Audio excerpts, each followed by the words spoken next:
जय श्री राधे।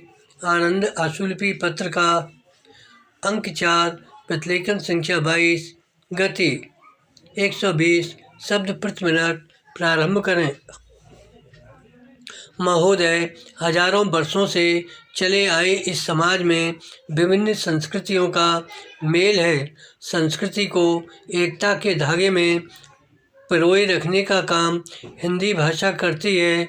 बहुत से नेताओं ने त्रिभाषा फार्मूले द्वारा और कोठरी आयोग ने भी हिंदी भाषा का प्रसार किया।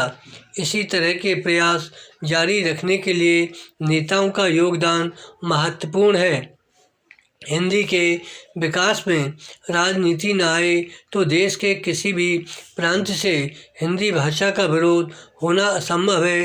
हिंदी भाषा और अन्य भारतीय भाषाओं का शब्द भंडार समान होने के कारण किसी भी नागरिक के लिए हिंदी सीखना बहुत आसान है। इसलिए राष्ट्रीय एकता में हिंदी भाषा का योगदान अन्य भाषाओं से कहीं अधिक है। राजनीतिक एकता में भी हिंदी का योगदान है। अगर समय के साथ हिंदी भाषा का महत्व इसी तरह बढ़ता रहेगा तो एक दिन जनता में प्रांतीयता की भावना का अवश्य लोप होगा, जिससे हिंदी भाषा का भौगोलिक, ऐतिहासिक और स्वाभाविक महत्व भी बढ़ जाएगा और प्रांतों की एकता भी मजबूत रहेगी। सिर्फ हिंदी एकमात्र भाषा रही तो देश में भाषा के प्रसार और स्थिरता में सहयोग होगा। बड़े अधिकारियों की पात्रता परीक्षाएं अगर अंग्रेजी की बजाय हिंदी में ली गईं तो उन्हें देश का अनुशासन संभालना आसान हो जाएगा। परीक्षाएं अगर हिंदी माध्यम से ली गईं तो उनमें स्वतंत्र चिंतन करने की क्षमता आ जाएगी।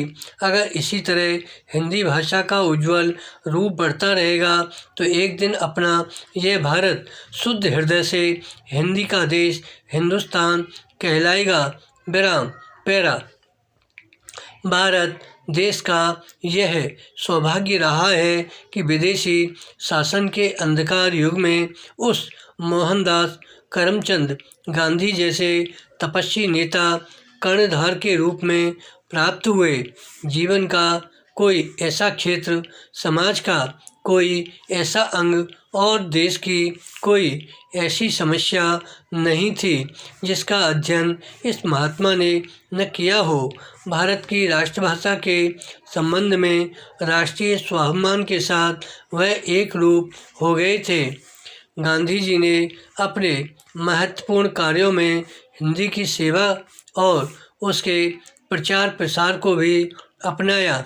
इसके चलते रहते कुछ ऐसी अविस्मरणीय बातें बन गईं जिनमें से कुछ को प्रसंग के रूप में प्रस्तुत कर रहा हूँ। अफ्रीका से जब 1914 में गांधी जी स्वदेश लौटे तो मुंबई आने पर एक पारसी पत्रकार ने गांधी जी से अंग्रेजी भाषा में अनेक प्रश्न किए। विराम। धन्यवाद।